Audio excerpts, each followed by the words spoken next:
என் தங்கப்பிள்ளையே, ஆடி மாதத்தினுடைய கடைசி செவ்வாயின் வெற்றி விடியலில் என் பிள்ளைக்கு இந்த வராகி என்னுடைய ஆசீர்வாதமானது முழுமையாக கிடைத்திருக்கின்றது.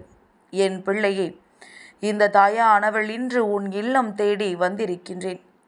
நான் மட்டுமல்ல, நீ வணங்கிய அத்தனை தெய்வங்களும் இன்று உன் இல்லத்திற்கு வந்திருக்கின்றார்கள். என் தங்கமே, மனமுருகி என் பிள்ளை, நீ செய்கின்ற ஒவ்வொரு விஷயங்களுக்கும் நிச்சயமான பலன்கள் உண்டு என்பதனை இன்று நீ புரிந்து கொள்ளப் போகின்றாய்.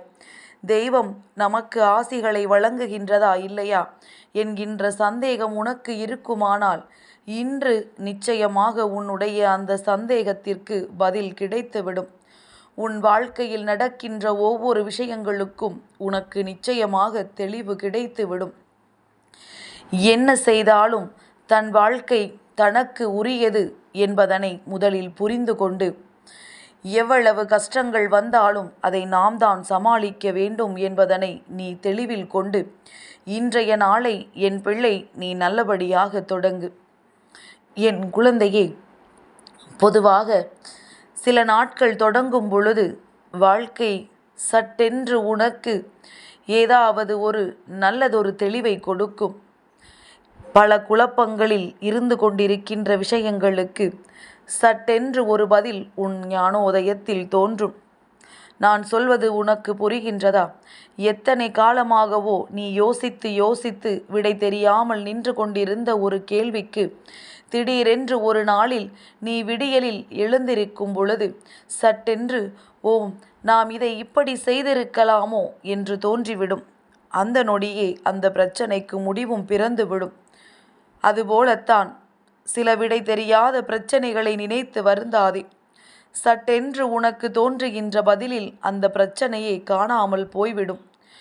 என் பிள்ளையே, எல்லோருக்குமே வாழ்க்கை ஒருவிதமான பிரச்சனைகளை எந்நேரமும் உருவாக்கி கொண்டுதான் இருக்கின்றது. அதை நீ எப்படி எதிர்கொண்டு வெளியில் வருகிறாய் என்பதில்தான் மீண்டும் அது வருமா வராதா என்பது இருக்கின்றது. எல்லா விஷயங்களையும் அறையும் குறையுமாக முடித்து வைப்பதும் அல்லது ஒரு உண்மையை மறைப்பதற்காக பல பொய்களை சொல்வதும் அந்த பொய்யை மறைப்பதற்கு மேலும் மேலும் பொய் சொல்வதும் என்று சென்று கொண்டே இருப்போமானால் பிரச்சனைகள் உன்னை விட்டு வேறெங்கு சென்றுவிடும். என் பிள்ளையே, எல்லாம் ஓர் மூட்டையை கட்டி ஓரங்கட்டி ஒதுக்கி வைத்துவிடு. இந்த நாள் நமக்கான விடியல். இன்று நாம் செய்து கொண்டிருக்கின்ற செயலில் நமக்கு வெற்றி கிடைக்கும். இந்த நம்பிக்கையோடும் மன உறுதியோடும் இந்த நாளை என் பிள்ளை நீ நல்லபடியாக தொடங்கு. இந்த வராகியினுடைய ஆசீர்வாதங்கள் அவ்வளவு எளிதில் யாருக்கும் கிடைத்து விடாது. யாரையும் தேடி இந்த தாயானவள் அவ்வளவு சுலபமாக வந்ததும் கிடையாது. ஆனால் உனக்கு அந்த பாக்கியம் தினம் தினம் கிடைக்கின்றது. உன்னை தேடி வருவதோடு மட்டுமல்லாமல் உன் வாழ்க்கையில் நடக்கின்ற ஒவ்வொரு விஷயங்களுக்கும் தீர்வை அம்மா தந்து கொண்டிருக்கின்றேன். உன் மனது எப்பொழுதெல்லாம் துவண்டு போகின்றதோ அந்த நேரத்தில் எல்லாம் உன்னை ஆறுதல் படுத்தி கொண்டிருக்கின்றேன். இந்த நாள் உன் மனதில் இருக்கின்ற சில எண்ணங்கள் உனக்கு வெற்றியை நிச்சயமாக கொடுக்க போகின்றது. நேர்மறையான சிந்தனைகளோடு உண்மையான மனத்தோடு நீ செய்கின்ற எந்த ஒரு செயலாக இருந்தாலுமே அதில் நிச்சயமாக உனக்கு ஒருபொழுதும் தோல்வி கிடைக்காது என்பதனை நீ புரிந்து கொள்ள வேண்டும். என் பிள்ளையை, அடுத்தவர்களின் சூழ்ச்சிக்குள் ஒரு நாளும் சிக்கிவிடக்கூடாது. வேண்டும் என்றே காயப்படுத்த சுற்றி திரிபவர்கள் எப்பொழுதுமே உன்னை சுற்றி வந்து கொண்டுதான் இருப்பார்கள். அவர்களின் எண்ணம் என்ன தெரியுமா? காலை பொழுதிலேயே நாம் இவர்களின் மனதை காயப்படுத்தி விட்டோம் என்றால் இந்த நாள் முழுவதும் அவர்களுக்கு நன்றாகவே செல்லாது. அதிகாலையிலேயே இவர்கள் நம்மை இப்படி காயப்படுத்தி விட்டார்களே என்று சொல்லி அந்த நாள் முழுவதையும் அவர்கள் ஒன்றுமில்லாததாக ஆக்கிவிடுவார்கள் என்ற எண்ணத்தில்தான் உன்னை தேடி வருவார்கள். ஆனால் நீ என்ன செய்ய வேண்டும் தெரியுமா? நீ என்ன நினைத்து வருந்த வேண்டும் என்று அவர்கள் யோசிக்கின்றார்களோ அதை திரும்ப அவர்களுக்கே நீ கொடுத்து விட வேண்டும். உன்னை பற்றி நினைத்தது தவறு. பிரச்சனைகள் வருவதை எதிர்கொள்கின்ற மனப்பக்குவம் உனக்குள் இருக்கின்றது. இதுவெல்லாம் ஒரு விஷயமே இல்லை என்று நீ எண்ணப் போகிறாய் என்கின்ற எண்ணத்தை அவர்களுக்குள் நீ உருவாக்க வேண்டும். இதை மட்டும் என் பிள்ளை ஒரு முறை செய்து பார். அதன் பிறகு உன்னை காயப்படுத்த வேண்டும் என்று நினைக்கின்றவர்கள் ஒரு நாளும் உன்னை தேடி வந்துவிட மாட்டார்கள். உனக்கு காயத்தை கொடுத்தால் அது அவர்களுக்குத்தான் நேரம் தேவையில்லாது செலவாகிறது என்பதனை புரிந்து கொண்டு ஒரு நாளும் உன் பக்கம் கூட வர விரும்ப மாட்டார்கள். மனதில் உறுதியோடும் தேவையில்லாத விஷயங்களை கேட்டுக்கொண்டு அதை மனதிற்குள் எடுத்துச் சென்று நாம் நம்முடைய நல்ல நாட்களை கூட ஒன்றுமில்லாததாக ஆக்கிவிடுவதும் ஒருபொழுதும் கூடாது என்பதனை என் பிள்ளை நீ தெரிந்து கொள்ள வேண்டும். என் தங்கமே, இந்த நாளில் இந்த விஷயத்தை உனக்கு தந்திருக்கின்ற இந்த வராகி என்னுடைய மனதை உன்னால் நிச்சயமாக புரிந்து கொள்ள முடியும் என்று நம்புகின்றேன். என் பிள்ளையே, உன்னை முழுவதுமாக புரிந்து கொண்ட எனக்கு நீ செய்ய வேண்டிய விஷயம் ஒன்றே ஒன்றுதான். யார் வார்த்தைகளுக்கும் மயங்கக்கூடாது. என்ன சொன்னாலும் அதில் என்ன உண்மை இருக்கிறது என்பதனை நீ தெரிந்து கொள்ள வேண்டும். அடுத்தவர்களின் வார்த்தைகளை மதித்து நீ அவர்கள் சொல்வது போல செய்வதனால்தான் சுற்றி நடக்கின்ற உண்மைகள் கூட உன் கண்களுக்கு தெரிவதில்லை. ஏனென்றால் அதை அவர்கள் உனக்கு தெரிய விடுவது கிடையாது.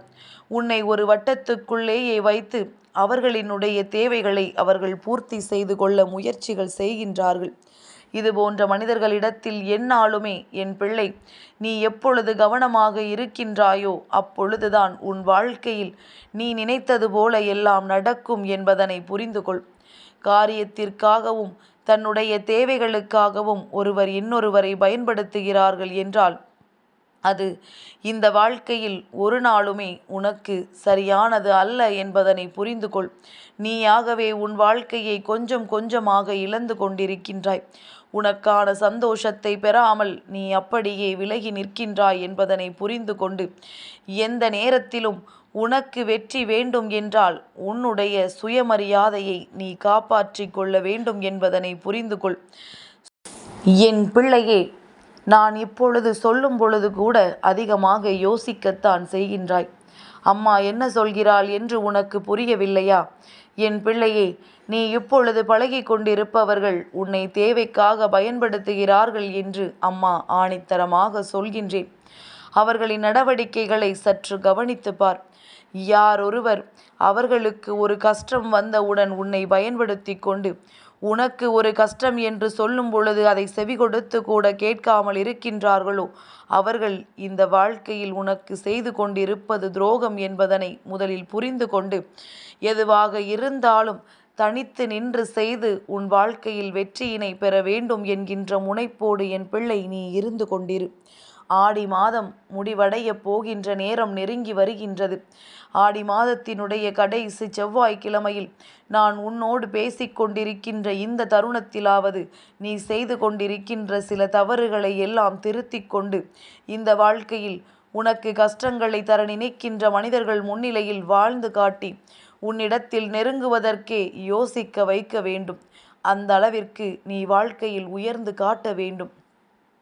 கெட்ட எண்ணங்களும் அடுத்தவர்களின் வாழ்க்கையை அழிக்க நினைக்கின்ற மனிதர்களும் ஒரு நாளும் வாழ்க்கையில் சந்தோஷமாக இருந்ததாக சரித்திரம் கிடையாது.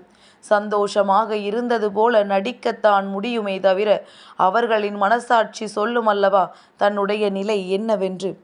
அதனால் என் பிள்ளை, யாருக்கும் எந்த தீங்கும் செய்யாத உன்னுடைய வாழ்க்கை நல்ல நிலையை நோக்கி பயணித்து கொண்டிருக்கின்றது என்பதனை புரிந்து கொண்டு யாருடைய பேச்சுக்கும் யாருடைய அதிகாரத்திற்கும் அடிபணியாமல் உன் மனசாட்சி சொல்கின்ற விஷயங்களை கேட்டு இன்று நீ ஒவ்வொரு விஷயத்தையும் சரியாக செய்து கொண்டே இரு.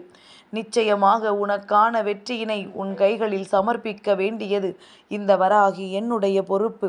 இந்த நாளில் வெற்றி வரத்தினை என்னிடத்தில் இருந்து நீ பெற்றிருக்கின்றாயானால் நிச்சயமாக உனக்கான அதிர்ஷ்டத்தையும் இந்த தாயானவள் நானே கொடுத்து விடுவேன் என்பதனை நீ மறந்துவிடக்கூடாது.